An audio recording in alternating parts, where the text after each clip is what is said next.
Man, what a show it was, ladies and gentlemen. Doing just your set. I'm Hitman Cos. Welcome to your official review for Backlash.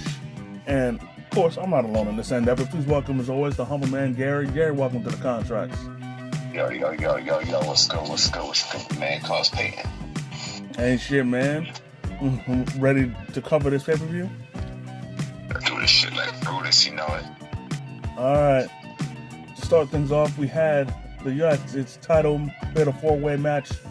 And to the surprise of no one, it was just as much of a banger as I thought it would be.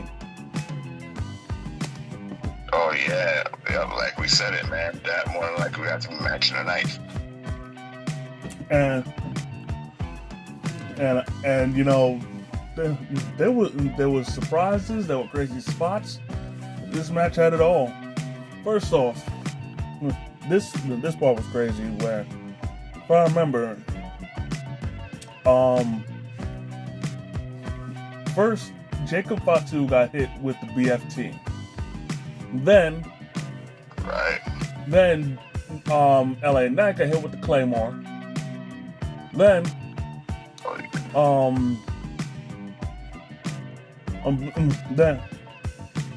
then Drew, I think, hit Damien with the Glasgow Kiss, which in turn he landed on top of LA Knight and almost pulled an Ethan Page. If you remember how he won the NXT title.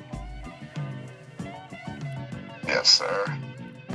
And then the other crazy spot, freaking again, as we predicted, for what's his face, Damian Priest and Drew McIntyre started focusing on each other.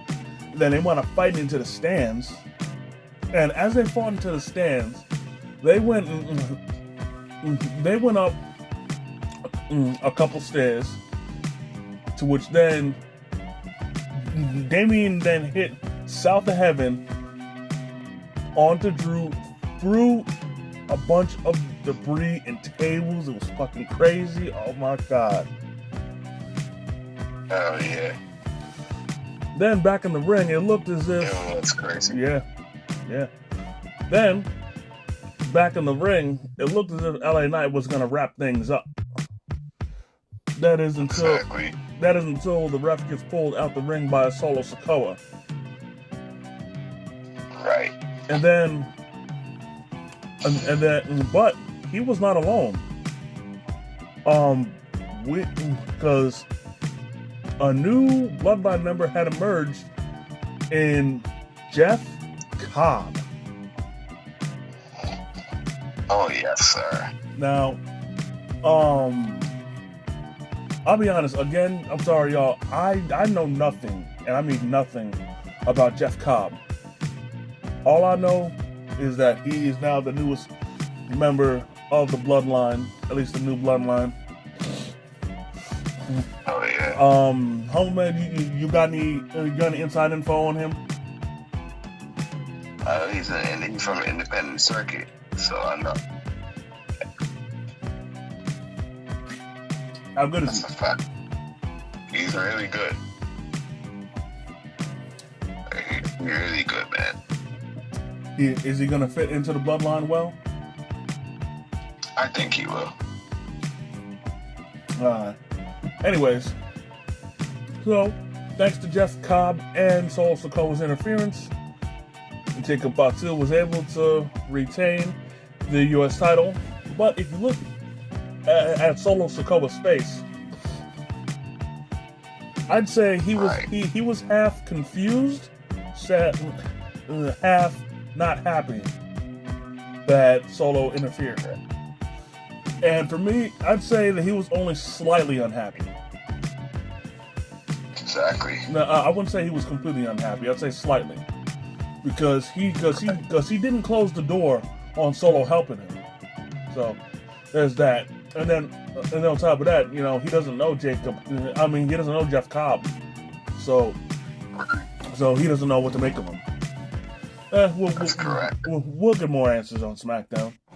I'm definitely looking forward to seeing this cat Jeff Cobb. Me too.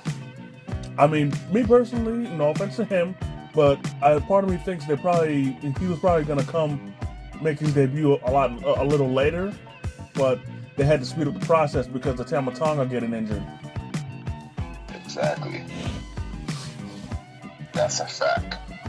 And again, I'm hoping that Tama Tonga's injury isn't anything serious, so that both him and Tonga Loa will come back in a timely manner. Hopefully, further towards the summer. I think more likely that's what will happen. What will happen around that. But in the meantime, Jeff Cobb will definitely serve Solo well as the new right hand man. To replace Tama Tonga temporarily. Right. Moving on, we had Lyra Valkyria defend the women's IC title against Becky Lynch. I'll admit, this match was real good. Lyra definitely impressed me big time with her moves. Still don't like her, but she's always impressed me with what she brings to the table in the ring. Most definitely. But I will admit, I was very disappointed to see her win. At this point, I'm begging for anybody to take that title off her. Hell. No, I got it, man.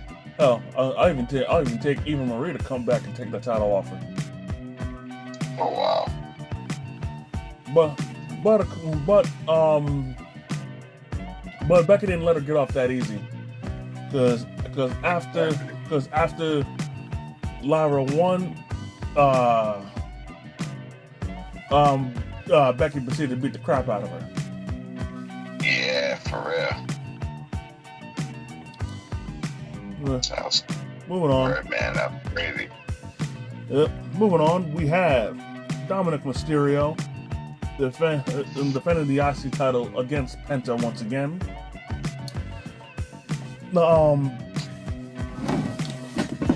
I really gotta say, and this.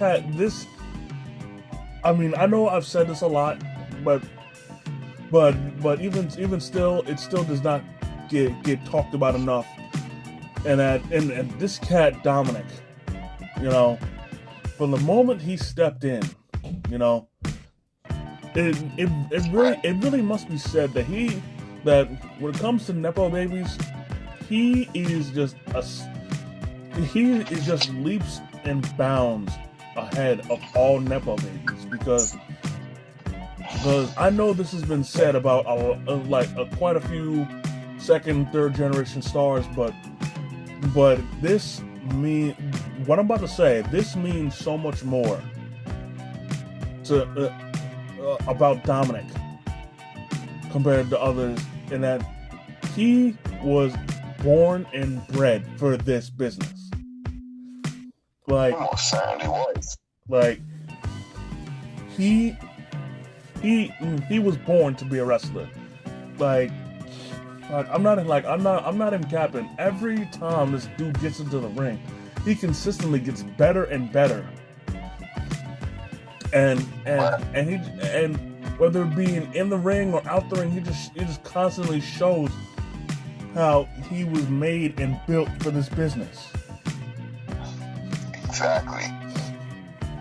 One of the best moments of that match was when this was so awesome, was when he did a suicide dive to Penta, and then at the same time, and then after he made contact with Penta, I don't know how the hell he turned his momentum, but he used his momentum to shift his weight and turn it into a tornado DDT. That shit was so crazy. Yeah, it was. And needless to say, the crowd was also feeling him too. Exactly. I mean, not enough anything for Dominic. We know that boy could wrestle. Yeah, and once again, they were chanting his name, and they were doing the singing for his name too.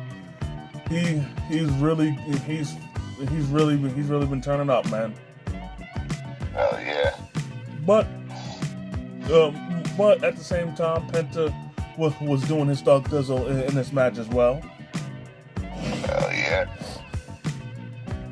And of course, Really was. and of course, what match featuring any member of the Judgment Day isn't fit with shenanigans? Now, when Dominic came out, the Judgment Day did not follow.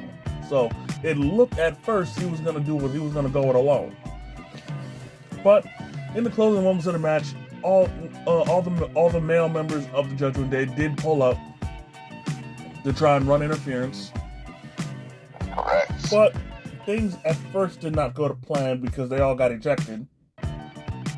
Exactly. But then, in one last gasp, Finn Balor was distracting the ref, and then while the ref was distracted, the Judgment Day got an assist from El Grande Americano. Exactly. Who, while the ref was busy dealing with Finn Balor, came from the other side of the ring and headbutted Penta with obviously his loaded mask. Oh yeah. The next thing you know, he then hid behind the apron. Dom hit the frog splash, and Dominic is still the Intercontinental Champion. Now, That's crazy.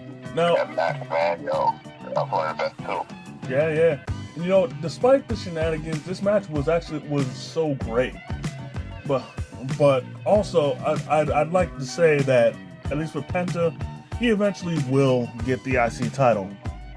But at this moment, I think he's going to be feuding with El Grande Americano, especially because El Grande Americano was already on his hit list after what happened with him and Rey Fenix at WrestleMania. But now for him costing him a title shot, you know, I'd say that it's on now. Right, that's crazy too, man. That match is ill. Yep.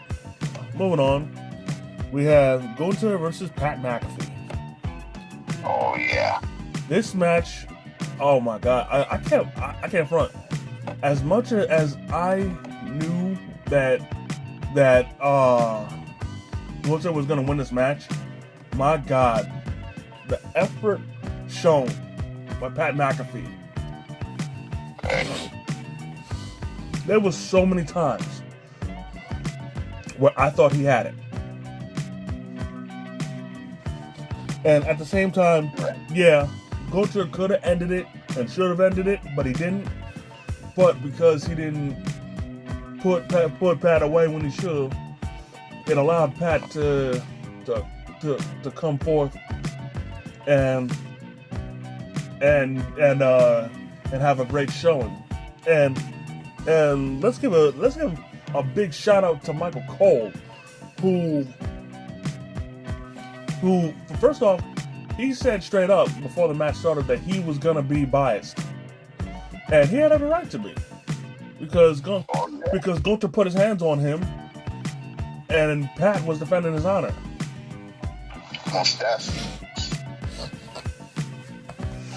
And I'll be honest, when Michael Cole tripped Gunther and then held his foot down, I thought Pat was gonna get it there.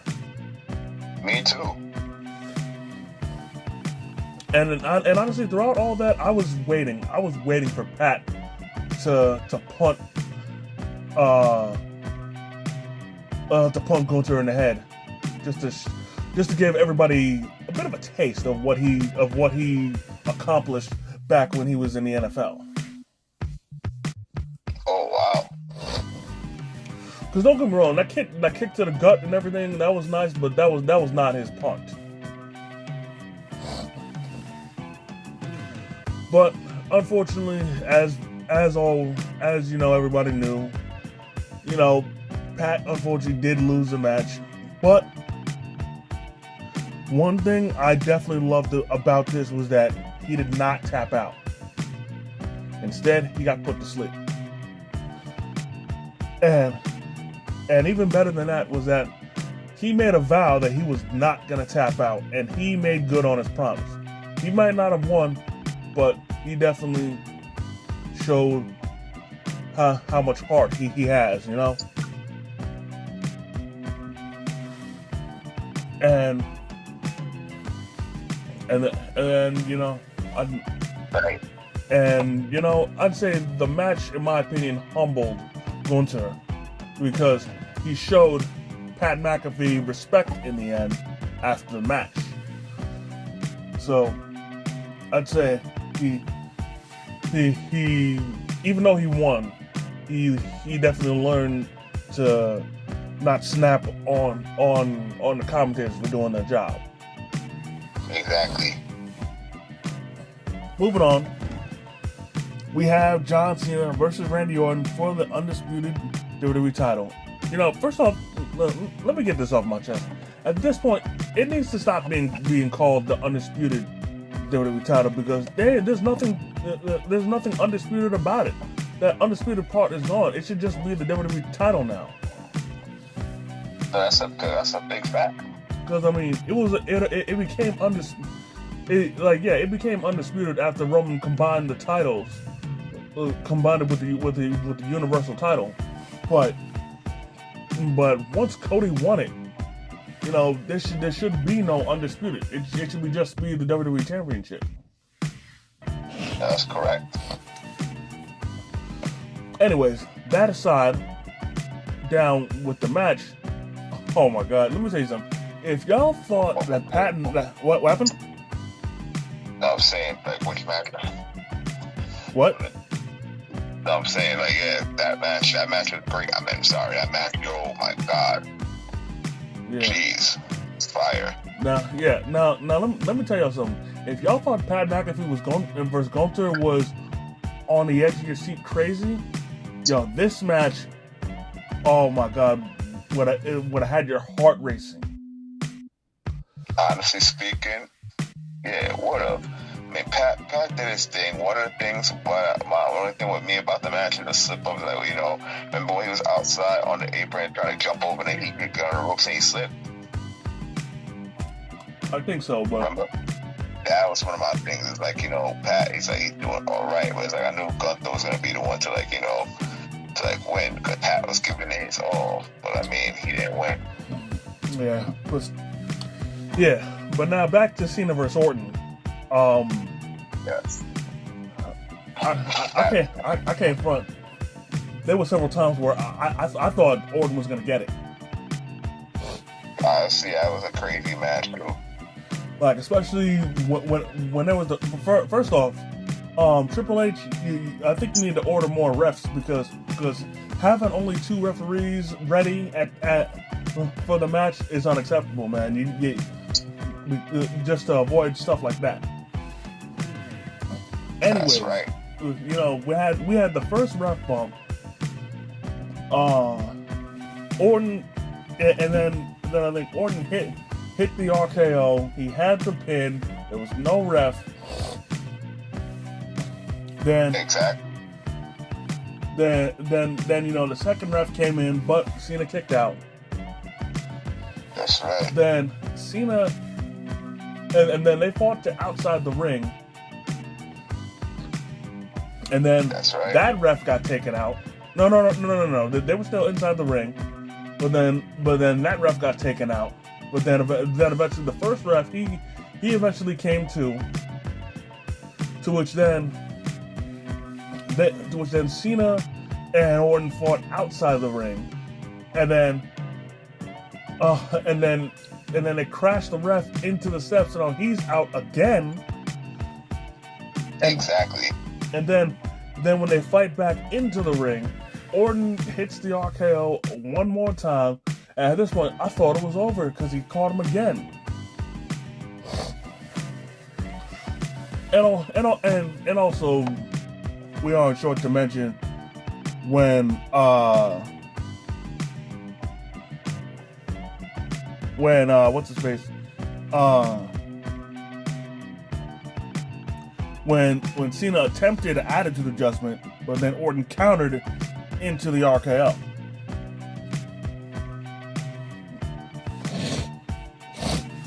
Right, exactly.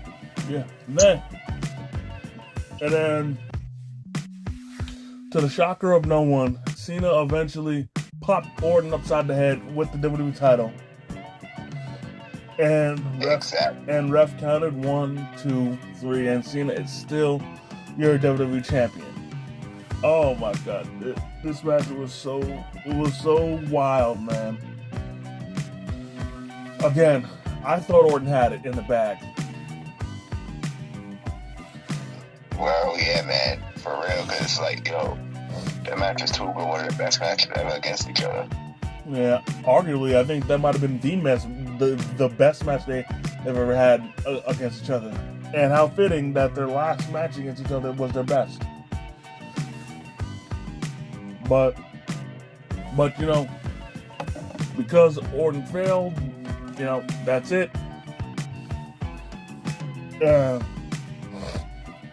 He's gonna be, doing whatever he does, dealing with whatever storyline he's probably gonna get into. But now the question lies with Cena: who will be his next opponent?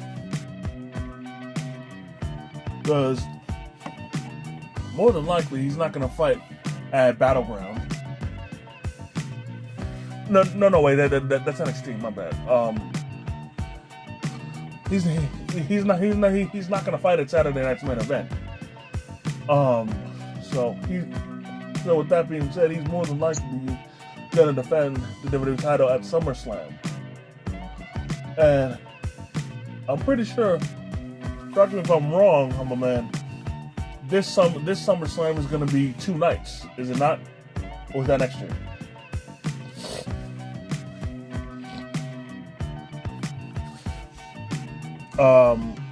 I'm not entirely sure.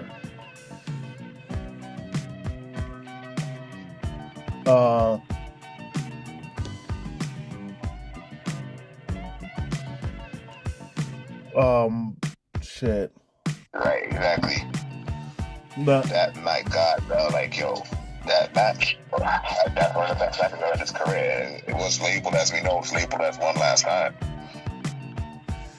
Yeah, but I'm trying to think, what's the next pay-per-view coming up?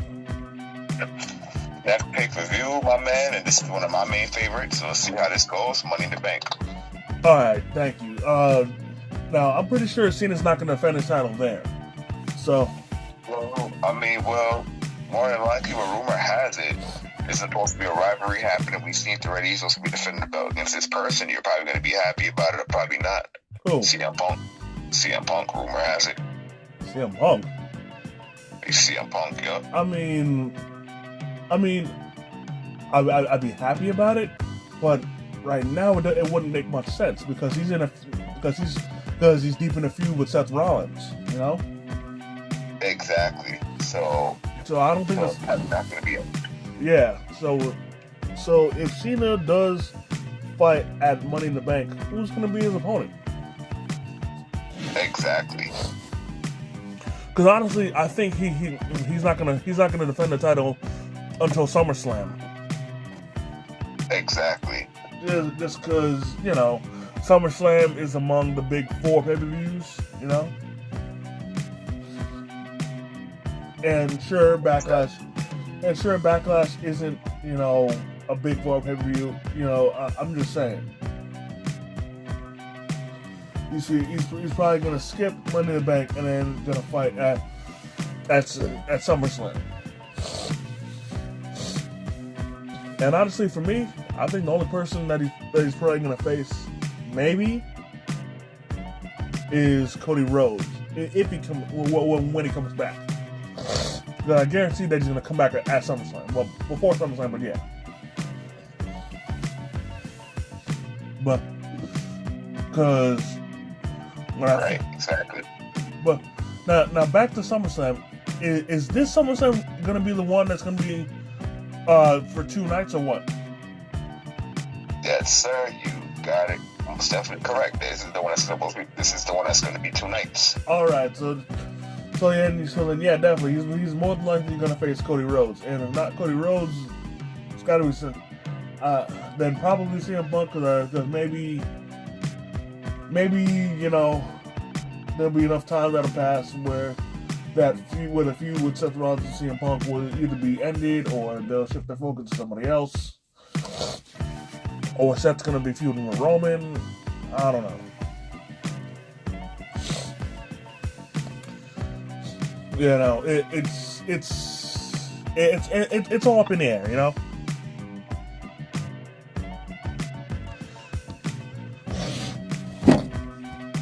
You feel me? Now, right, exactly. Now, as great as the pay-per-view is, before we get out of here, there are two things that I'd like to bring up. Now, Humble Man, because you do not have Twitter, you didn't see this. But first off, Jonathan Coachman took to Twitter, and he was pretty harsh about Bayley. Right, that's pretty real, man. And I would like to, and I'd like your opinion on this. Now, he said, and I quote, "Bayley's done. She's washed up. She's boring. She's nothing anymore. If you drop Bayley off the roster today, what would we lose?" Honestly speaking, I would 9,000% give my opinion. How in the world is Bayley done? No, she is not. Bayley is not done at all. Now I will say this. For the last thing, if you dropped her off the roster, you know, WWE would lose a very great talent. That's number one. Now, as far as her being watched, I doubt it. Yeah, she's not. And besides, she's about to have a feud with, with Becky. Exactly. Now, don't get me wrong. I understand how he's feeling right now, just because I've expressed my displeasure about it. But Bayley as a face, I don't like her. She's boring. And for me, she's also very cringy as a face because of her always not cussing and the word she uses in place of it. Like it just sounds so cringy. But there is one thing that he said that I do agree with, and that she's boring. I'm sorry. As a face, she's boring. So I will give him that. Oh yeah. Oh wow. So, but everything else I think is valid. Now, with that out the way, we're not quite done just yet. Hey, Humble Man. Yeah, I mean, no problem. Your favorite guy, your favorite wrestling figure of all time had something to say. You know who he is? Oh man, Steve Austin. No, I said your favorite. The one, the only, ladies and gentlemen, the man, the myth, the legend, the one and only, Vince Russo. Oh, not him. Yeah, he's an attitude era legend. What did he have to say? Well, he put out a list of things that if you do these, you're a mark. What the hell was that? Well, we're gonna go over them one by one, and if you agree with it, and let me know if you agree with it or whatever. Got something to say about it, right? Sir. Okay, first off, you've convinced yourself that pro wrestling is real. No. Now, for me, I'll say this. One, it's not fake, but at the same time, it's not really it's scripted. It's choreographed. Like, everybody's understood that. Like, people do get hurt for real in pro wrestling. Exactly. So, yeah. Moving on. Exactly. Yeah. Pro wrestling is the most important thing in your life. Disagree. Now, I'll admit he might have something on there, but for me, this only applies to people who aren't in the professional wrestling business, because if you're not in the business or whatever, then it really shouldn't be the most important thing, but whatever. Correct. Next one is you own a lot of black shirts with pit stains. Disagree.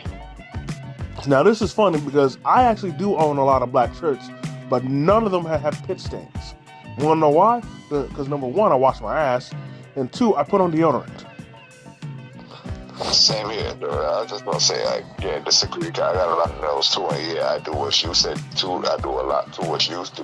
And actually, speaking of that actually reminds me of something funny that I forgot to mention at WrestleMania. You know how WWE World opened up? Yes, sir.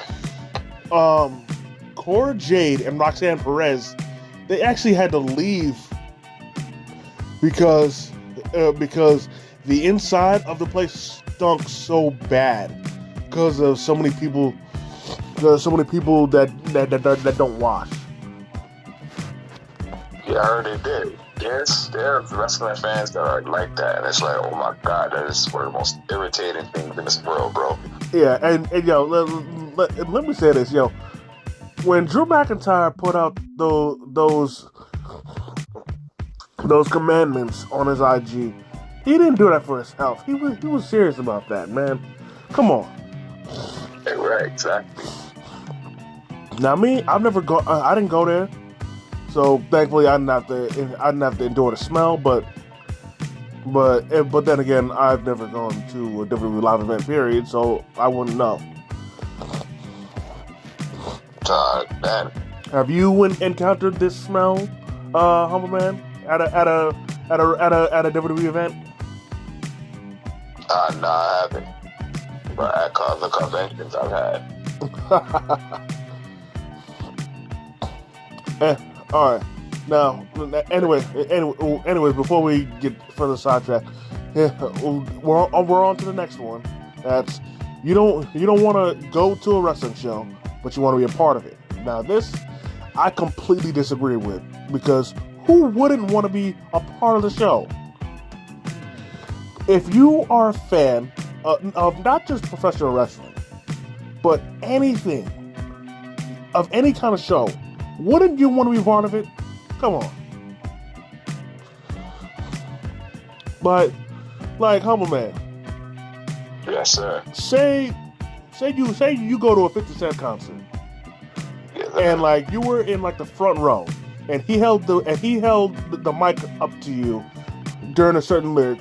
Wouldn't you want to say that lyric?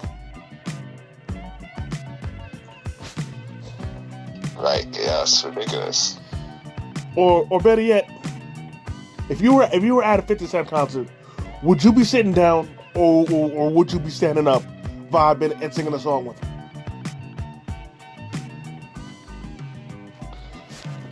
And be honest, what would you do? Like, I would be based on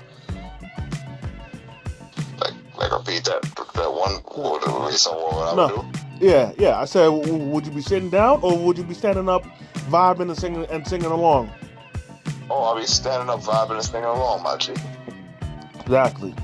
And that actually goes into the next one, which is you sing along with the wrestler's theme songs at the top of your lungs.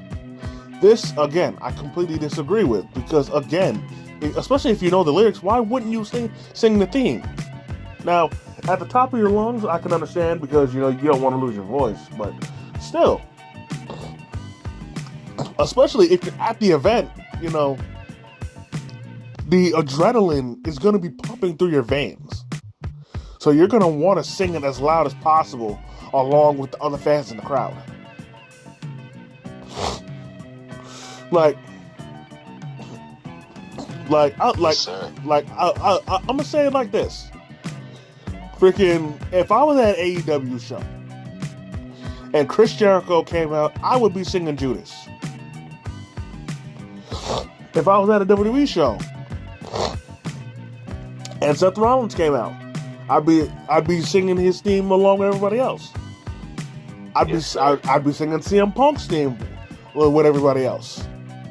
I'd be chanting "Whoop That Trick" with everybody for Trick Williams.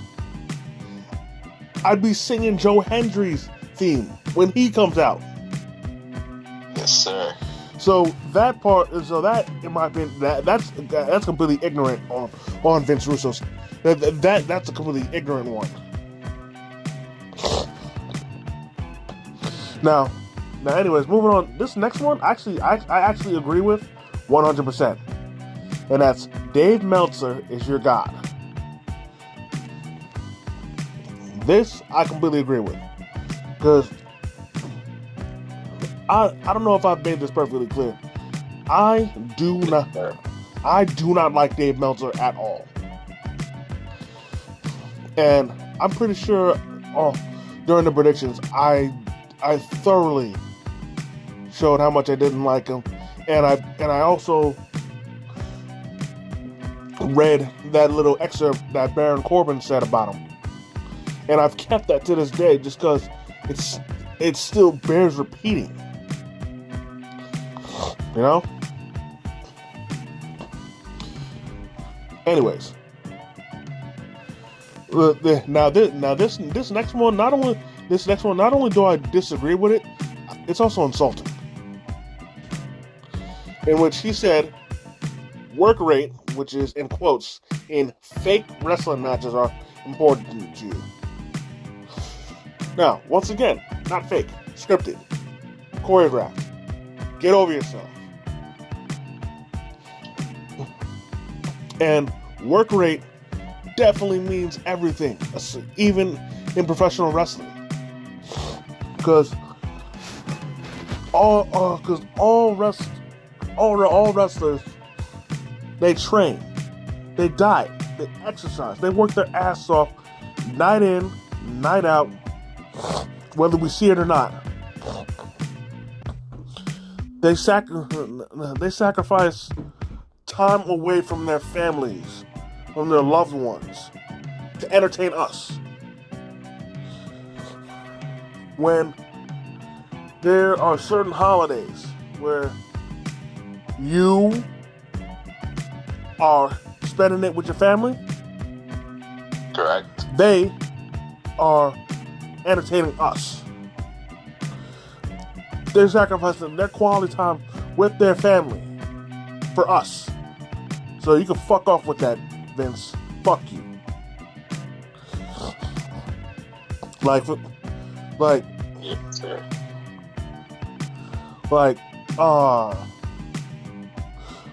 I'll never forget this one season of Tough Enough, where Steve Austin had a heart-to-heart with this one chick who had to quit because I think she was doing indie wrestling and whatnot, and before joining Tough Enough, and she was missing her family, especially her kids. To which Steve Austin had a heart-to-heart with her and leveled with her, and straight up admitted that he has a daughter, and he didn't get to see his first step. He didn't get to see her first steps. He didn't hear her first words. There's a lot of firsts that he missed out on because he sacrificed all that to entertain us. And he admitted that with her, as old as she was, I think she was a preteen or something like that, that he was only just now getting to know her. So yes, work rate does matter. Because the work rate, the effort, the energy that the wrestlers put in, it means everything to them. It shows how badly they want it, how much we mean to them. So you can miss me with all that, Vince.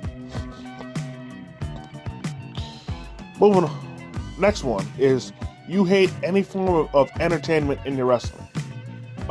now this one makes no sense to me because wrestling is entertainment. So if you don't, so in my eyes, if you don't like entertainment, then you don't like wrestling. So that one doesn't even make sense. You know what I'm saying? Now this next one I think was hilarious, which was you orgasm over Japanese wrestling. And the thing was, he spelled orgasm incorrectly,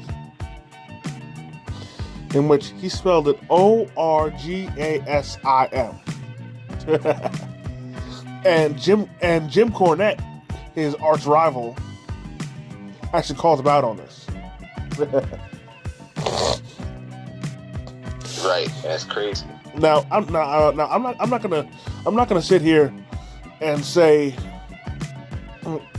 and try and speak up for Japanese wrestling because I don't watch it.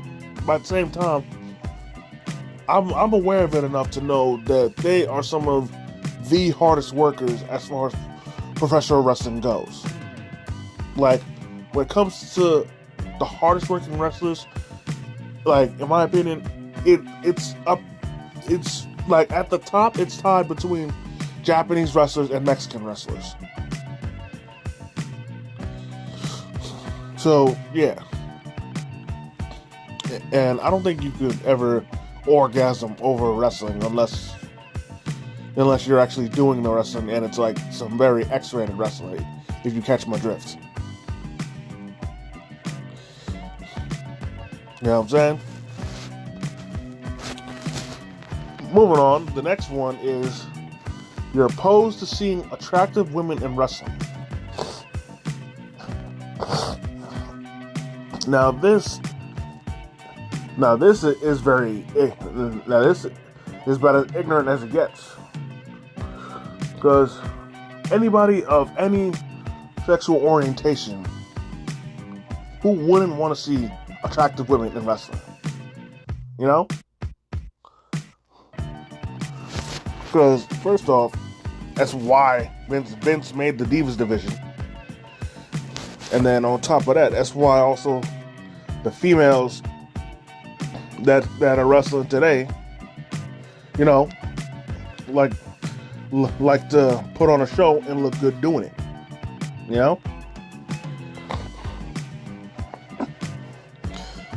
But honestly, I'd say that's more of an insecurity thing by Vince. Hey, I'm a man. I think again. I think you're gonna find. No, man. I'm here. I'm giving it, honestly speaking, I agree 9,000% with what you're saying, my man. I'm here. I'm not out. I'm here, brother. 9,000% I agree with what you're saying. Yeah. Now this next one, I don't know if I'm pretty sure you've done this, but number one, I disagree with Vince here, but this is stupid, which is you walk around the arena with a championship belt over your shoulder. This guy is a legend in the game, and some of the things that he's already saying basically is like, and I had the pleasure, I never got to tell you, I had the pleasure of meeting this gentleman 10 years ago.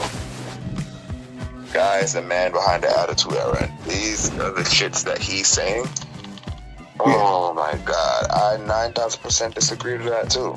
Basically, all of what it is going to say on the list, I'm probably going to disagree with that. I disagree with that. Yep. And you know what? If I had a replica title, I would show it off, to a wrestling event.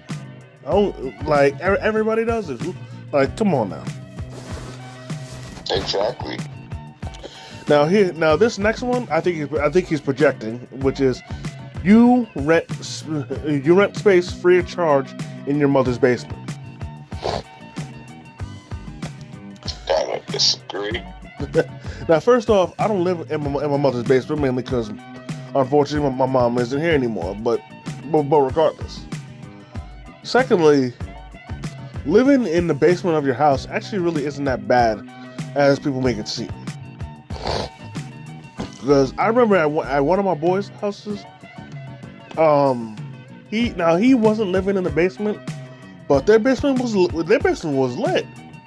There was a nice ass futon there, a big screen TV. Freaking yeah, there was a bathroom there. Like, it was lit. It was nice and spacious. Like don't sleep on living in a basement. Exactly. Tell him. Yeah. Moving on. You are a part of a tribe that loves one wrestling brand and hates the other. Now, this I actually do agree with, because in my opinion, wrestling's wrestling. Whether you watch WWE, TNA, AEW, ROH, AAA, NWA, you know, whatever the case may be. For me, wrestling is wrestling. And just because you watch a certain show exclusively does not make you better than anybody else. And then also at the same time, just because somebody does not watch the same wrestling that you do, that should give you no reason to look down on them. That's number one, or think less of them. And you also should not be. You also shouldn't hate other wrestling shows, because for all you know, they could be showing showing stuff that you've never seen before that you could like.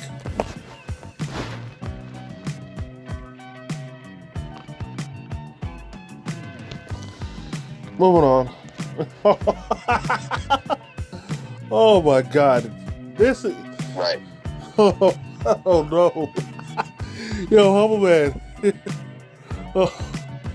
Right. Yo, are you there? Yes, sir. Yes, sir. Oh, yeah, I'm there. I want to hear all of what the hell was said. I'm here. You're gonna love this next one. You hate Vince Russo. Yeah. This guy. Now that's beautiful. He thinks that you're a mark if you hate Vince Russo. Yeah. Oh shit. Well, like I said, I told him it like, yo, I've known this guy for a long time. I told him it 10 years. I've met him, and those things, yo, bro, what the hell? Well, I guess there are a lot of people that are marks then. More likely, sure. Anyways, moving on to the next one. You are offended if anyone refers to you as a mark, which then, in my opinion, then invalidates this whole list. Exactly.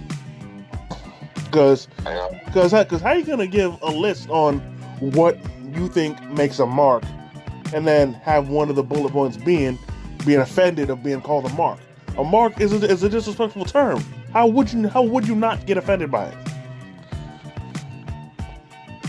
Exactly. Yeah. Exactly. I agree. Yep. Moving on to the next one. You honestly believe Triple H or Tony Khan are true bookers of the year?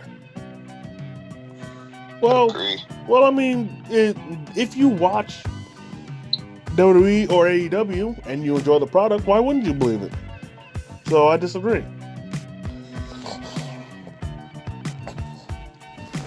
But, you know, it's whatever. Here's the next one, and this is the second. This is the second to last one. This is something. You cried when Cody Rhodes finished the story and beat Roman Reigns at WrestleMania. False. Now, first off, number one, I disagree with this.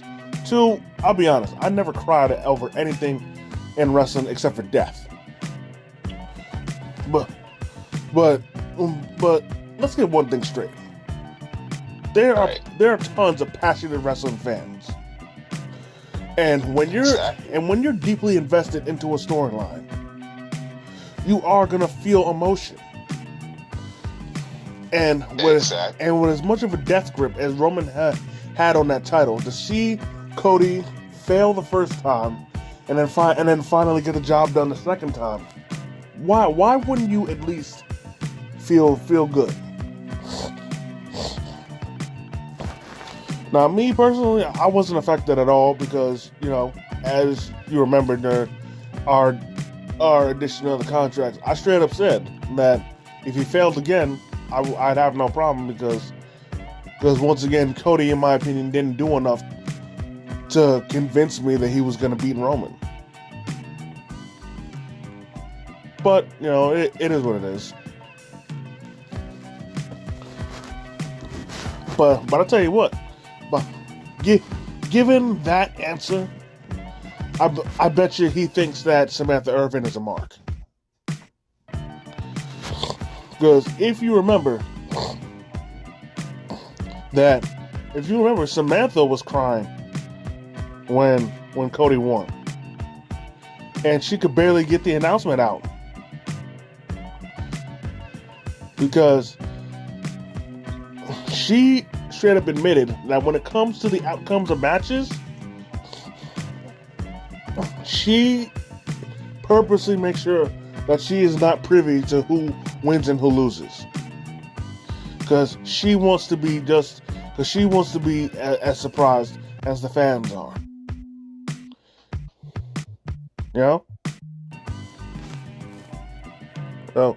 So with that being said, yeah. So you probably think that she's a mark too.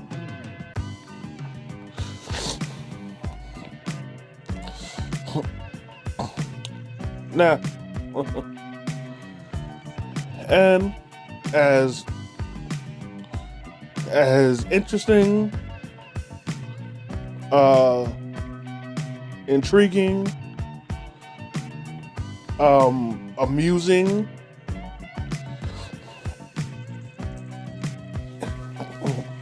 and ignorant, and spellbinding, but most importantly, as ridiculous as this list is, we're on to the final bullet point. That being, you make every excuse in the book when your brand's rating is down for the week. Now, I think that this is the most ignorant thing when it comes to all these. Well, yeah, the most ignorant point here, because me personally, I don't care about ratings. Like, when comparing one show to the other, I don't care about ratings. I really don't. Because as far as I'm concerned,